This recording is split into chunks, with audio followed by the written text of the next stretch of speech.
What is up? It's your favorite cutie, Tati, and this is another installment of Talking with Tati. Today we're going to do a very interesting video. I actually was inspired by a TikTok sound where it was just talking about like youthful living and basically like the difference between somebody who looks young and someone who looks maybe like much older than their age or whatever. And it was talking about basically how the things that make you look younger, it's not your DNA, it's not your skincare or whatever, but it's an energy thing. And I really agree, but I also feel like it's skincare and things as well. So that's what we're gonna hop in today. I feel like that was super interesting. Youthful living is something that I'm definitely into, and I feel like a lot of us prematurely age ourselves, and maybe you'll take something away from this video. So the first thing that I wrote down, or maybe I won't share the first thing that I wrote down. Do not underestimate the value of being happy. Being happy, being joyful, that alone I feel can change the way somebody who is like just hates their life, hate their job, hate the person that they're with, hate everything about their life, and then you see another person who's happy, who feels fulfilled, who's walking in their purpose, who feels very good about where they are, is feeling loved, and they love themselves. That alone will be the difference between somebody looking worn out, worn down and raggedy, and somebody who is just emanating an energy that is youthful and joyful. I feel like we come into this planet with joy and love, and that's why kids, for the most part, not all of them, because personalities do play a role, but a lot of kids in their younger ages, we're all just so enamored with everything. We're so happy, we're giggling, we're laughing, all of those things. And I think that true essence is who we are. And I also am a firm believer that a lot of people age themselves. I don't believe that just because you turn 30, 40, 50, that means that you have to look 70 or 80 years old. If that is the case, it's probably, and this is no offense, I'm not trying to offend anybody. I know this may be touchy, but this is not to offend anybody. It's just to be truthful. First of all, let's talk about health and fitness. So if you let go of yourself, I remember I was dating this one guy and he had mentioned something about how, oh yeah, when I turn a certain age, like, yep, I'm gonna be fat, I'm gonna be this, that, and the third. And I'm just like thinking, why is that your forethought of yourself? Just because you're older, at that point, you no longer want to take care of yourself. You want to be unhealthy, you want to be unfit. Like that's your vision of yourself. First of all, let's change that. If your mind looking at you in the future sees yourself as overweight, sees yourself as whatever that is negative that you don't want to be, you need to first change your mindset about who you are and who you want to be going forward. Because honestly, the number one aging thing is one, letting go of yourself. And second, I would say it's skincare. But first, I want to say, let's touch on fitness. Please never let yourself go. And this doesn't mean that you have to look like a supermodel. It doesn't mean that you have to aspire to be the most fit person in the world. Letting yourself go is as simple as not taking yourself on a walk anymore, or not doing anything physical, or just completely eliminating like nutrition, like health out of your life, and just not caring about those things, and just deciding that, oh, I'm just going to be happy and I'm not going to consume veggies every single day. I'm not going to make sure I eat anything green. I'm not going to take responsibility to make sure that my diet is in check and in alignment with the health that I want to have going down the line.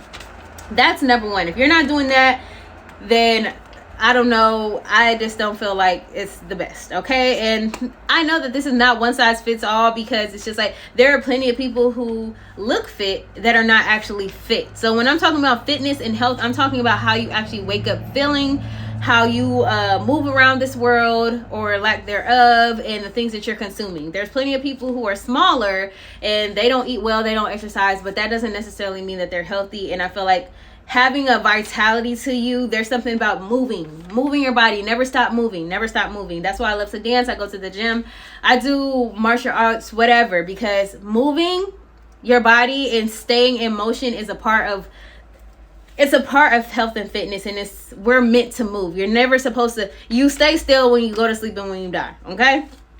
Next thing, let's see. Skincare obviously is very important. So if you are new to skincare and you want to start taking care of your skin, regardless of the products that you use, to me, honestly, it's always about the consistency and the thought and the effort put into it.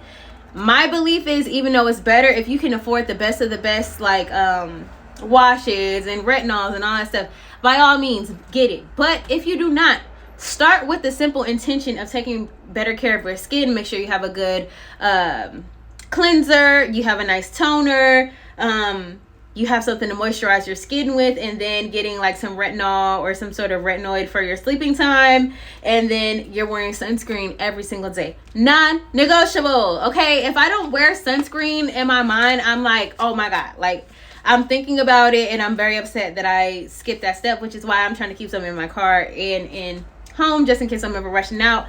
I could always at least just hit myself with a little bit of sunscreen. The sun is the number one ager. When I learned that, I was like, okay, bet. Like, most of us, if we would limit our sun exposure, that alone will take years off of your skin, etc. All right, I already said being happy, being in alignment with your joy and hobbies. Yes, if you are feeling happy in life and you're doing things that make you feel good, this is one of the reasons why I also dance as well, not just for fitness. It's a joyful feeling for me. It's something that I've been doing since I was very young. That alone, and having that like will to grow in something, and having something outside of work, no matter how fun your job is, having something outside of work that isn't like required for you to show up and clock in and clock out and get paid for, that doing that can really take some age off of you as well, because it really will make you happy and give you something to just feel good about. And I believe that energetically, going back to what we were talking about in the beginning, when your energy feels youthful, when your energy feels inspired and revitalized, that will show in your outward appearance.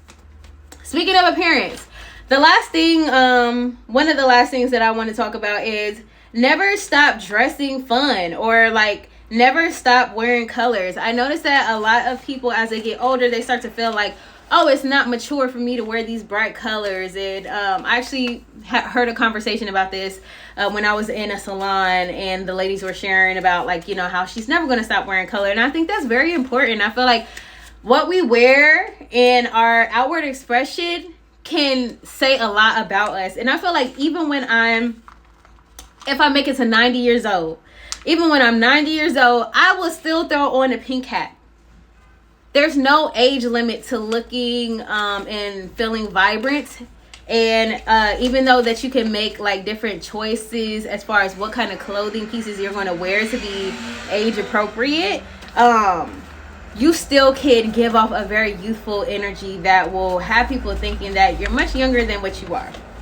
And the last thing is just like the simple secrets that we'll save for when I'm actually doing like probably a Tati show. So let me tell you guys the difference between this and the Tati show. On the Tati show, we'll be more action based. Here on this video here, in these kinds of videos, I'm just doing more talking. But anyways, the last thing is, you know, you want to make sure that you're aware of things like light therapy, red light therapy, green light therapy, blue light therapy. These things do amazing things for your skin. So really get into the biohacking of it all if you want some tangible things that you can do today. Really putting on your serums and then putting on your light mask and stuff like that will make a difference. Really taking care of yourself, making time to do maintenance for girly things, and not even girly things, just health things like massages and facials, and staying on top of your body is another way to just look better, feel better, and emanate a youthful, more radiant presence. Okay, let's go ahead and take a card. Let me know what you guys think about this topic, because I don't want to offend anybody or anything like that, but I feel like I get a lot of questions about my skin, and I was like, well, maybe I should talk about my skincare. Okay, I got reason to smile. Let's see. Reason to smile. Affirmation: I'm going to smile today and not feel guilty about it. Reminder: it's okay to want to smile even if the world is a bit dark right now. Wow, that's very important. Practice: look in the mirror and stare at yourself until you smile. How long did it take you? Try to break your record next time. Shortest time wins. All right, yeah, I think it's definitely important. There's so many things that are going on in the world right now that we could frown about, but finding reasons to smile is another way, just to tie it in, to stay youthful, because kids, they are always smiling no matter what. Follow me everywhere on Your Name is Tati, and also on Instagram and YouTube at It's the Tati Show, and I will see you guys tomorrow. Mwah. Bye. Kisses. Besos.